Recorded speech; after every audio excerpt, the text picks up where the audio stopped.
Hey 180, thanks for tuning in to episode 2 now of 180 at Home. And these video lessons, these little devotionals, we've created these to help you stay connected, to help you continue to grow in your walk with God over Christmas break, since we're not meeting over the holidays. And just like the last one, there is a little study guide that you can download by clicking the link right below this video, and that'll help you get the most out of these devotionals and to help you follow along as well. And also, just like the other devotional, the last one that we did, I want to encourage you to share what God is teaching you.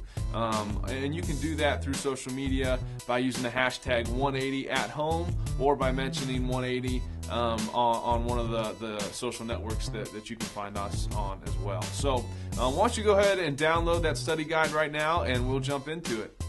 In our last episode, we took a look at the idea of giving thanks. And if you haven't watched that one yet, I want to encourage you to do that. But this episode, we're going to look at this idea of remembering. More specifically, remembering the way that God had helped us. I love this time of the year, the new year. We're kind of, out with the old, in with the new. This is a great time to make resolutions, to maybe start doing something that you want to start doing, to stop doing something that you want to stop doing. Making resolutions it just comes with the new year. It's just something that we do. It's a great time to look forward into 2014 and dream about the way that God is going to use you or the things that you want to change about this next year. But this is also a great time to stop and to look back on 2013 and reflect on the ways that God has come through. And really, in my personal life, man, there's so much that God has given me to be thankful for. In addition to 180 in the church and just getting to work here and with friendships and relationships, a couple of the big ones is we've got to spend a full year now with our daughter Emma, which has just been an incredible joy in Katie and I's life. God has led us to a place where we're able to move into our own home, which has just been an incredible blessing. And so, when we look back on 2013, we have a lot to be thankful for and to remember the ways that God helped us out. And really, this idea of commemorating the ways that God comes through for us isn't new. And in fact, in the Old Testament, the nation of Israel did this all the time. And what they would do is they would set up these monuments in these locations where God would have helped them out or provided for them or gave them victory in some way or another. And they would take these piles of stones or a large stone, and they would set up this monument to remind them of what God had done, so that in the future when they would walk by or when their children would walk by and they'd ask, what's this pile of stones about, they would get to share with them the ways that God helped them out. And really, this is just like the monuments that we have today in our own country. We've got them set up all over the place as a reminder of these historical events, historical battles and wars and victories that we have won or that we have fought, of soldiers that we have lost. We remember the sacrifice that they made. And so this idea of setting up a monument to remember these historical events is something that the nation of Israel has been doing for a long time. And to find a perfect example of that, you can read in Joshua chapter 4 this example of them setting up this monument and one of the ways that God came through for them. And now, Joshua chapter 4 isn't what we're going to be looking at today, but the example that I want us to look at is found in 1 Samuel chapter 7. So if you have a Bible there, if you have an app on your phone, or if you can open up your web browser to 1 Samuel chapter 7, we're going to look in verse 12. Before we read the verse in 1 Samuel, I want to give you a little background on the nation of Israel. You see, over the past 20 plus years, the nation of Israel had lost their connection with God.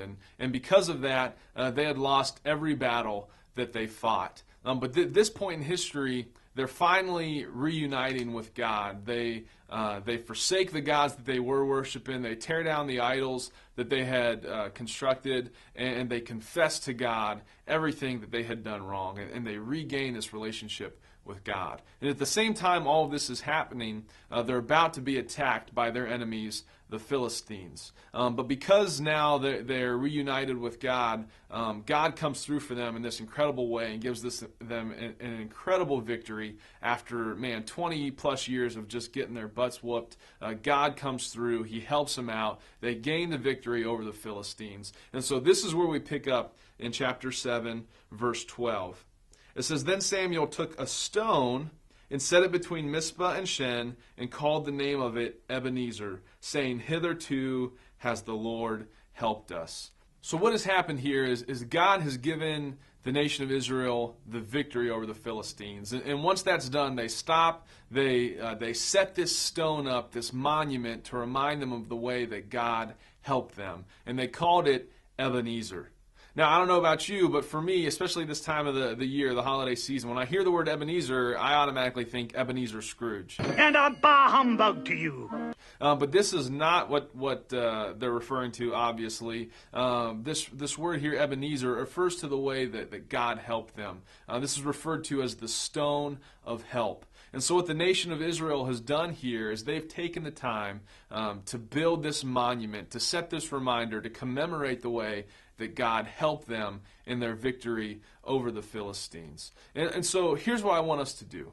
I want us to take time, before we get too carried away in 2014, to reflect on 2013 and to think of the ways that God has helped you this past year, the way that He's come through for you, or maybe He's given you victory over something, or maybe He was there to comfort you or to help you through a tough time in life.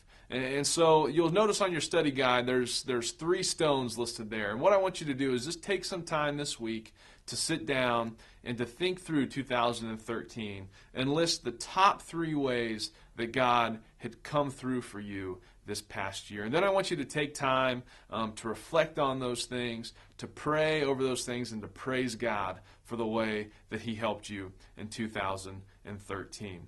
And then let's look forward to 2014 and just dream of the ways that God will be able to use us in this next year to make a difference for Him. But what I want you to do, though, this week, like I said, is just slow down and reflect and give thanks to God for the way that He helped you this past year.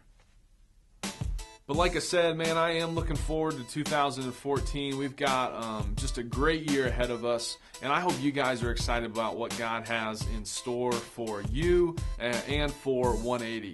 One of the things that's coming up this month, and I'm really looking forward to, is our first series in the new year. And our first series is all about the life of Elisha. This is a guy in the Old Testament that God used in some incredible ways that required some incredible faith. Some might even say some ridiculous faith.